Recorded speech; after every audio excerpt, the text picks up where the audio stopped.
This video is the fashion video to end all fashion videos. This is the ultimate showdown between two it girl styles, French girl style and Scandi girl style.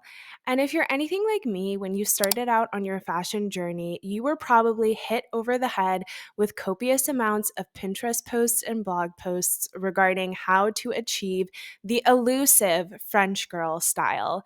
And now I think we're more transitioning towards Scandi Girl style, specifically Copenhagen and Stockholm style, being at the forefront of this conversation.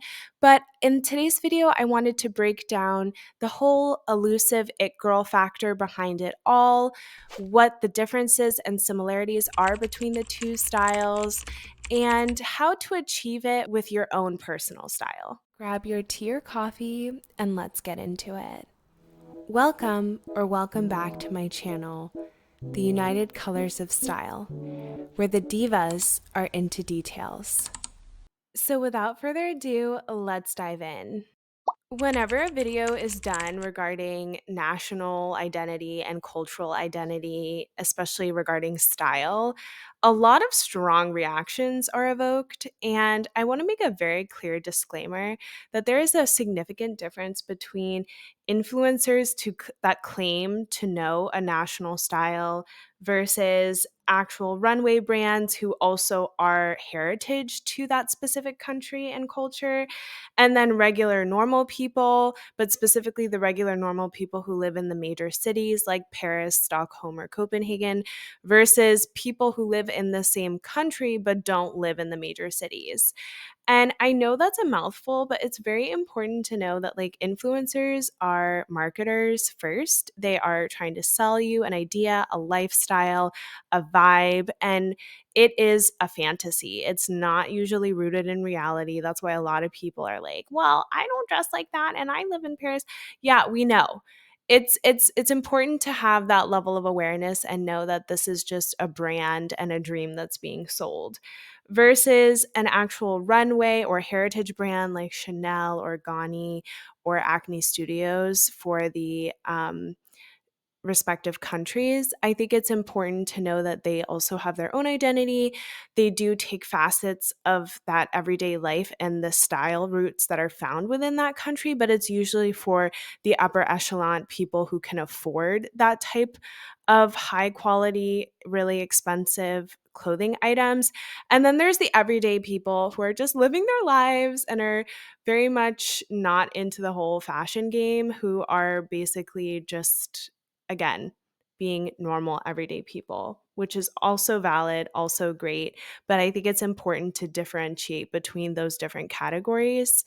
In today's video, I want to focus more on brands and kind of what influencers portray the dream to be.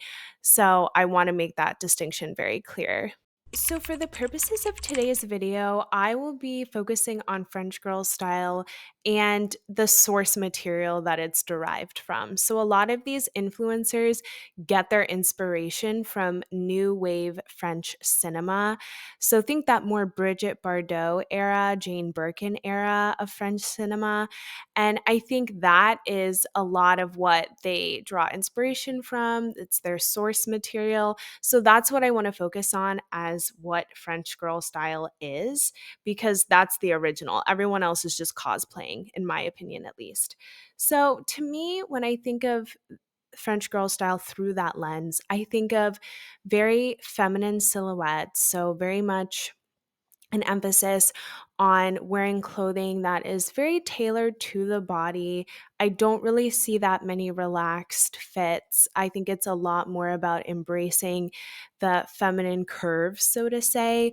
A lot of red lipstick, bold eyeliner, a good amount of capris, a good amount of also primary colors, so red, blue, yellow, some gingham as well. So, really, that more feminine, very much warm weather type of vibe. And of course, that's more of like the summer aesthetic that you see from them.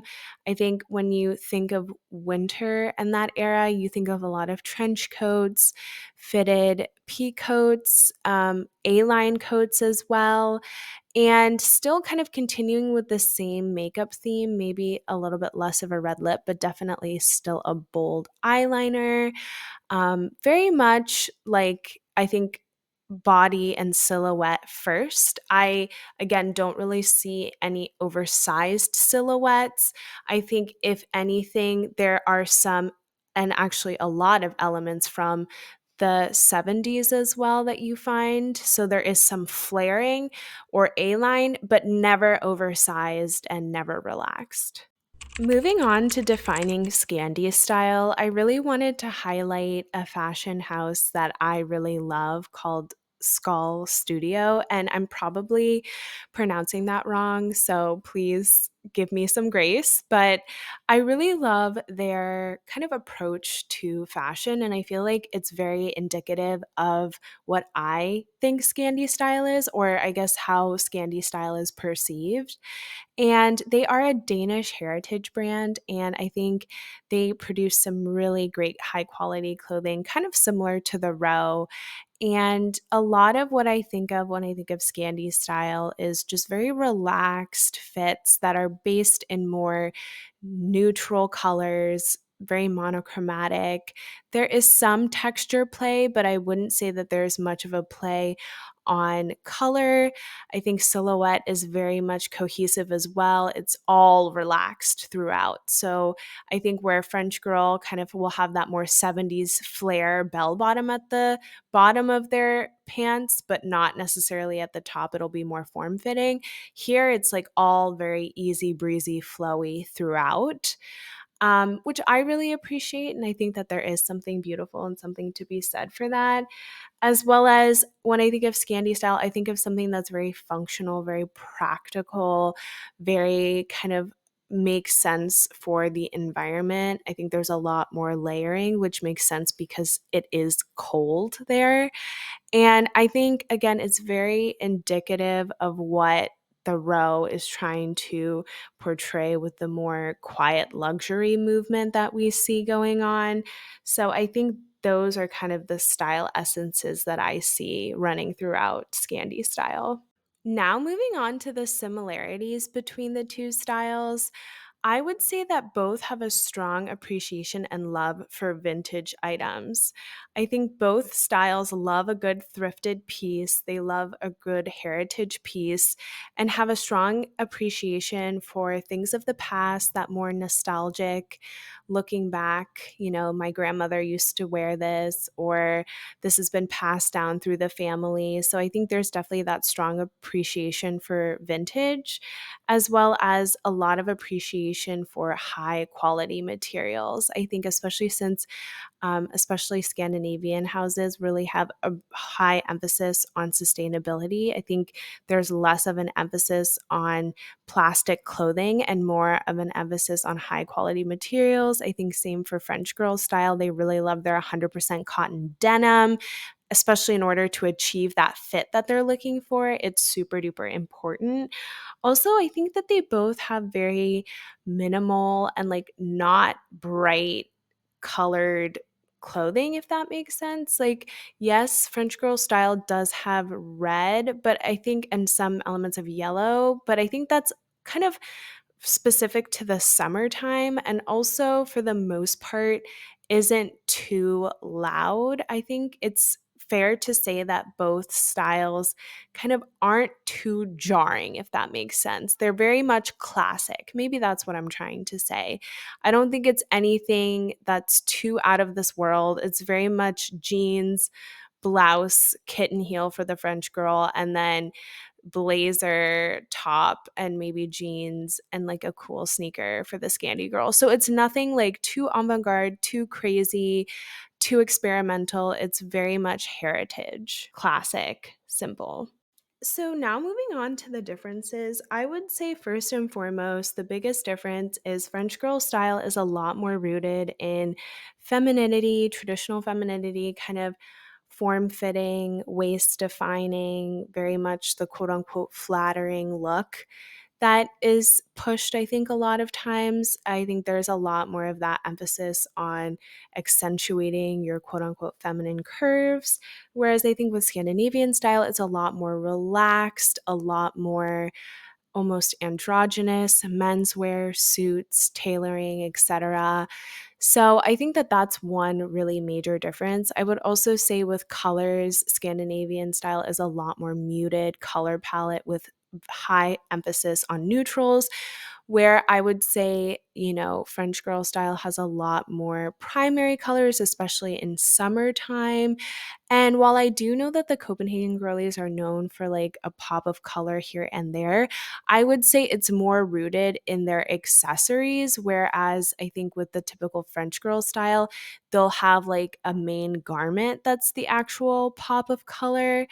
And I think again, like because French girl style has a lot more 70s roots, they are a little bit, or at least to me, they're a little bit more louder in that sense. So a lot of like penny lane coats, fur coats, etc., where I don't think you would see that as much in Scandi style. It's a little bit more muted. So I think a lot of times when you look at kind of the regional differences, you can see that there's also environmental differences. France, in comparison to the Scandinavian region, is a lot further south. So I think that they can get away with less layering, for example, and also can have like more brighter colors in the summer because it is hotter, and also they are, France is has a coast, so I think that also kind of speaks to that.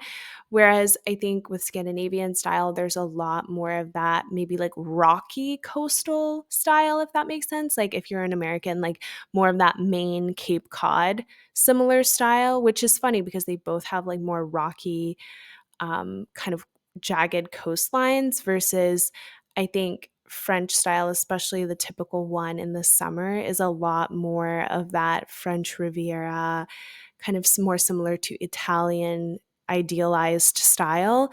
And I think it is very indicative and plays off of the differences in environments. So, in conclusion, I want to really emphasize the importance of media literacy and understanding that a lot of these quote unquote styles that are pushed on social media are actually just marketing. And it's very much not indicative of what people are wearing on the day to day.